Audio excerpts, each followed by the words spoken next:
Well, hello, U.S. government students. This is Mr. Bates coming to you. And fifth period is going to start here in about 20 minutes. And I did not get the screencast done last night, so I wanted to get that together right now. Your task for today is very, very straightforward. You're going to watch two videos. Each of them are less than 10 minutes. And then you're going to be answering some questions on the formal and informal presidential powers. The Constitution lays out some very specific powers that the president has, some specific tasks that the president is supposed to fulfill.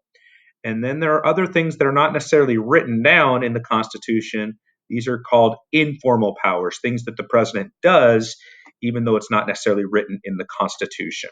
Okay, let me go ahead and just open up the document for you guys and talk to you about what you're going to do. Okay.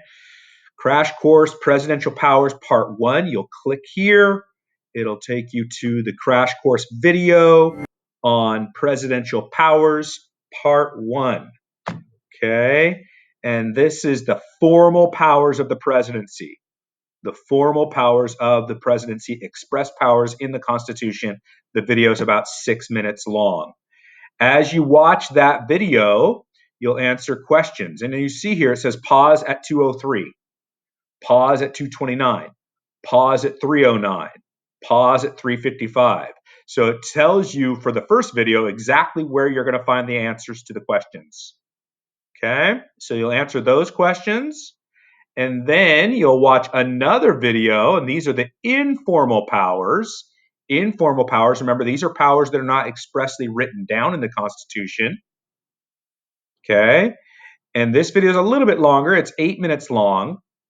And here, you're not going to have specific questions. You're instead going to just kind of list some informal powers in the box here. Okay. Okay. And then now that you have watched both videos, looks like I got a typo there. Now that you have watched both videos, answer the following questions. What did you learn about the formal powers of the president that surprised you? What did you learn about the informal powers of the president that surprised you? Okay, the presidency has been growing and developing and changing a lot over the last 240 years. There are the things that are written, and there are things that are not written. So as you watch the videos, there's some things in there that you might be surprised by. Number 2 and 3, or I'm sorry, next question. What are 2 to 3 limitations of the power of the president? In other words, how is the presidency limited in its power? The presidential power has expanded greatly over the last 240 years. Jefferson grew it a lot. Lincoln obviously grew it a lot. It grew a whole lot under Roosevelt. The first Roosevelt in the early 1900s, and then Franklin Roosevelt in the 1930s and 1940s. It grew even more during Vietnam with Johnson and then Nixon. And then President Trump tried to grow it even more. Okay. So what are 2 or 3 limitations of the power of the president?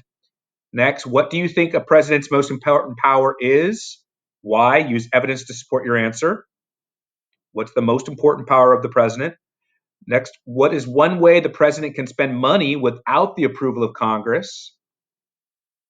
And then last, think of a campaign promise Joe Biden or Donald Trump made during the campaign. They promised things like mandating masks to fight COVID, building a wall along the border with Mexico, providing health insurance for every American, providing pay increases for military members, and changing America's immigration policy.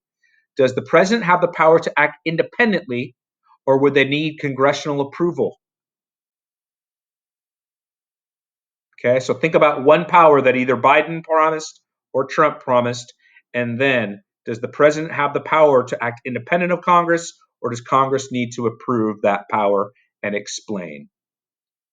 Okay, so guys, this is not overly difficult. It's going to take you some time. But everything is right out of the videos. The videos, both of them combined, are less than 20 minutes. And you just need to work through this step by step. Good thing is you got the weekend to finish it up if you don't finish it during class time today, and you'll be in good shape.